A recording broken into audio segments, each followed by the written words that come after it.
something happening here, but what it is ain't exactly clear. There's a man with a gun over there, telling me I got to beware.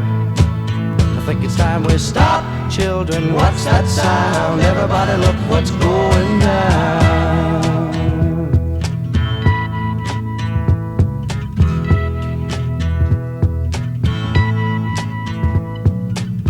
There's battle lines being drawn.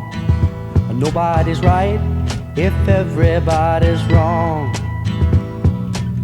Young people speaking their minds are getting so much resistance from behind. It's time we stop. Hey, what's that sound? Everybody look what's going down.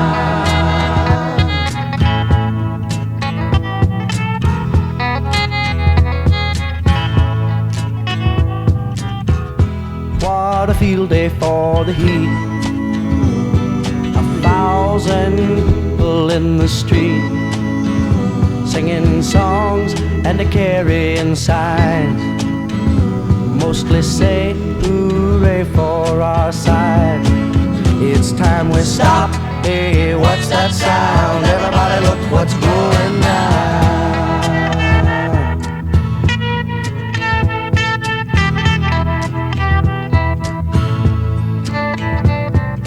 Paranoia strikes deep into your life, it will creep. It starts when you're always afraid. Step out of line, the man come and take you away. We better stop. Hey, what's that sound? Everybody look what's going down. This always comes down to people. And on the one hand, most Americans, I think, want to make sure people follow the rules, and they get frustrated when they hear people who just cut the line, are trying to take advantage of living in the United States without accepting those responsibilities. On the other hand, when you talk to a lot of families who have some undocumented member in them, what you discover is they work hard, often 2 or 3 jobs, sometimes in the toughest, lowest paying jobs. They aspire to the same things that all of us aspire to in terms of building a better life for their kids. When you talk to families who are fearful that a mother might be deported and not see her children, or you hear stories about young people who were brought here when they were 2, 3 years old, are as American as any of us in attitude and love of country, but don't have the right papers, and as a consequence, they can't apply for scholarships or they can't travel because they're fearful that it might mean they were deported. What you realize is that's not what America is about. So what we want is a system in which people are held accountable, a system in which those who've broken the law have to make some amends and get right with the law, but also we want a system that takes into account that there are good people out there who made a mistake but are very much our neighbors, our friends. Their kids play with our kids, and they love this country and they want to contribute to its success. And if we're going to be a nation of laws and a nation of immigrants, we want to make sure that we're giving them that opportunity. I think that's the kind of common sense solution that most Americans would believe in. Scripture tells us that we shall not oppress a stranger, for we know the heart of a stranger. We were strangers once too. My fellow Americans, we are and always will be a nation of immigrants. We were strangers once too. And whether our forebears were strangers who crossed the Atlantic, or the Pacific, or the Rio Grande, we are here only because this country welcomed them in and taught them that to be an American is about something more than what we look like, or what our last names are, or how we worship. What makes us Americans is our shared commitment to an ideal, that all of us are created equal, and all of us have the chance to make of our lives what we will. That's the tradition we must uphold. That's the legacy we must leave for those who are yet to come. Thank you. God bless you. And God bless this country we love.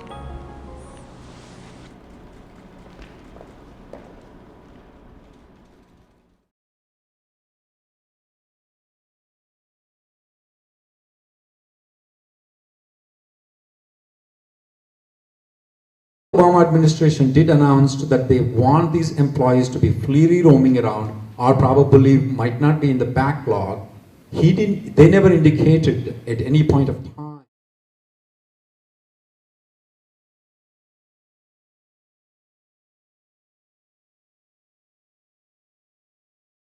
It's definitely I don't think so strategically it's a good news for a lot of the organization, maybe for some, but it's not. I think so pretty much all the people have to get together on those things, and you already know that our law firm is not functional to take any.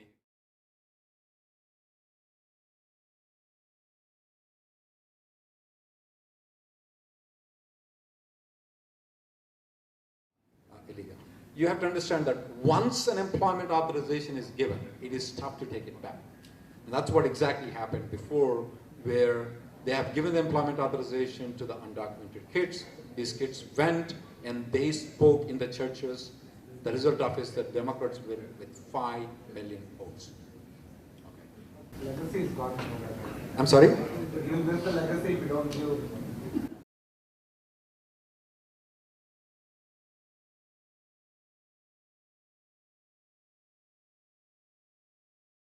Raising the H-1B limit, they need to go to the Congress.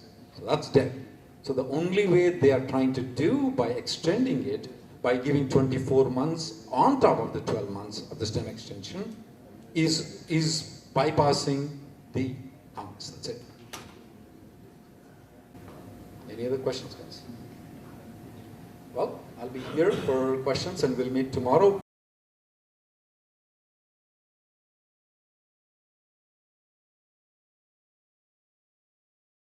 Law on Trump, Donald Trump.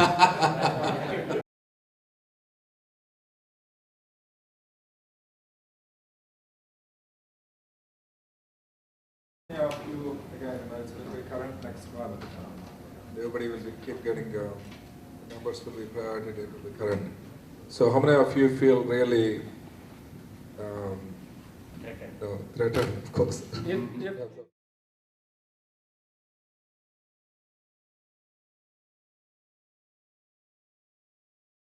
So we have two cases to file, right? One is H-1B amendment issues. Right now, I am facing day-to-day. Consultant cannot report, so it's taking 10 to 2 weeks. H-1B amendment is available right now to go to work. Can't go to the You work. cannot go just because you don't have it. So the second one is this one. So this one is again, it's going to be fatal in terms of for the industry. So the people will be moving. AC-21 anybody can file, and in 6 months he's gone. So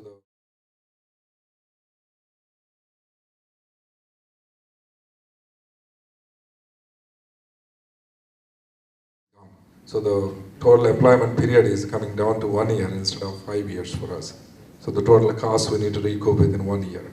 So that's going to be devastating for us. Our law firm is going to give the bullet points for the AC-21 or this new visa bulletin for you guys, what to speak, what not to speak. But I think so the first thing the organization should do for this is get the money, hire the law firm, then we can always get the count.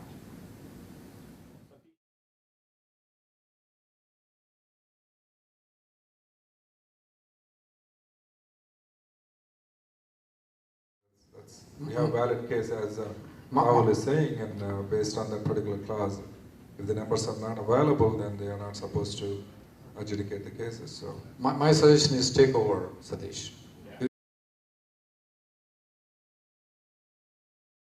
we have valid case as Rahul is saying, and based on that particular clause, if the numbers are not available, then they are not supposed to adjudicate the cases. So.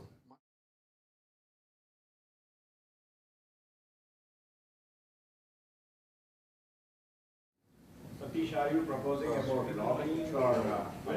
No. Yeah, one thing we are on the amendment issue, the TechServe, we are working with the TechServe, and last week also we had a call with them.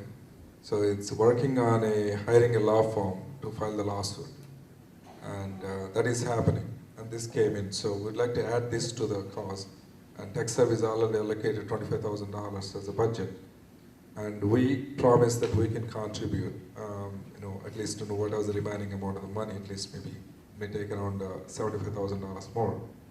So being said, these two causes we can fight together probably. That's. So My suggestion is take over, Satish. Yeah. You take over. I think, spending. Don't rely on. I think you should send. Yeah, Kumar, you're.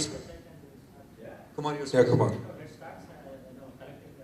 I mean, don't rely on Texo, don't rely on Rahul Reddy, don't rely on anybody, just take over. That's the only thing. So I think we have enough strength right now. So I think we need to get more companies involved. Once we started, I think everybody will come together. So if you all feel the same way, just would like to get an opinion. If somebody feels otherwise. We as companies can survive them. What we need to do. You can shell out your opinions. I think one of the major things coming in the pipeline is going to be revolving around the I-140 petition. That seems to be the magic petition. We're looking at regulations that might extend the validity of an I-140 petition, meaning that even if your company withdraws it, when someone leaves, the I-140 will still be valid without AC-21 or filing of the 485. That's one regulation that's being looked at. And we also have the I-140 EAD has been getting a lot of press lately, where they're going to possibly allow anyone who has an I-140 that's been approved. We don't know if it has to be approved for 1 year. That was one of the topics discussed, or if it's just any approved I-140 can get an EAD rather than waiting to file the 485 to get it.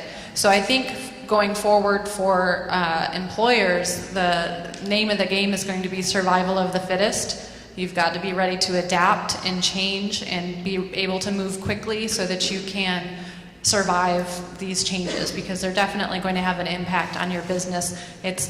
These changes are meant to increase job mobility for the employees, which unfortunately for employers means that you might lose employees. So you've got to come up with a way to solve that problem. So just be prepared for that coming. I think I'll go ahead and talk about some of the perm changes. These are definitely on the horizon. I know we've all talked about the perm process, and it really isn't realistic when you really look at the requirements. One of the changes that I think really would make a lot of sense is to categorize positions into two schedules. One where there's a shortage for positions, and it's known that there's a shortage, and then one where there's a surplus of positions. And by having those two categories, they can change the requirements slightly, make the requirements more realistic, not including necessarily the print advertisements, and those that are that there's a shortage, that they will have different requirements. In that as well, they will focus more on the online recruitment. They also are talking about a possibility of an expedited process, which I think would be really important, and it may be limited to those individuals that need that expedited process. Maybe they're reaching the end of their 6 years and they need to get to the I-140 stage. So it may not include everybody, but it will at least have some criteria that individuals would have to meet to allow for that expedited process. I also think one of the other areas that has caused a lot of issues is a non-material error on the ETA form.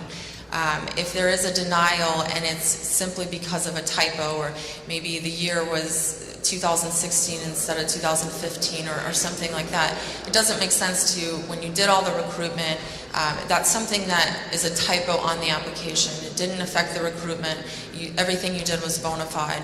They're looking at possibly allowing a little bit of flexibility on that when there's non-material changes or errors. Thank you, Kimberly. I was just going to make a comment that we are in an election cycle, so I don't expect any big changes to happen. Nobody wants to stick their neck out during an election cycle. And one thing that we can't predict is what litigation is going to come up. But I think that's where we've had a lot of good and interesting changes on kind of both sides of the situation, is that people who are willing to step up and actually challenge things that are going on that are unfair and push through things that we want are the ones who are probably going to be there for the litigation. And you can't really predict it, but I think, as Emily said, you really need to be willing to look at all your options and be adaptable, because that's kind of the name of the game. So are we going to survive? Probably we're all going to survive, but we won't look the same in 2 to 3 years because the landscape will change. Yeah. Thanks for that hope. Well, thank you all for your valuable opinions. We'll now take questions.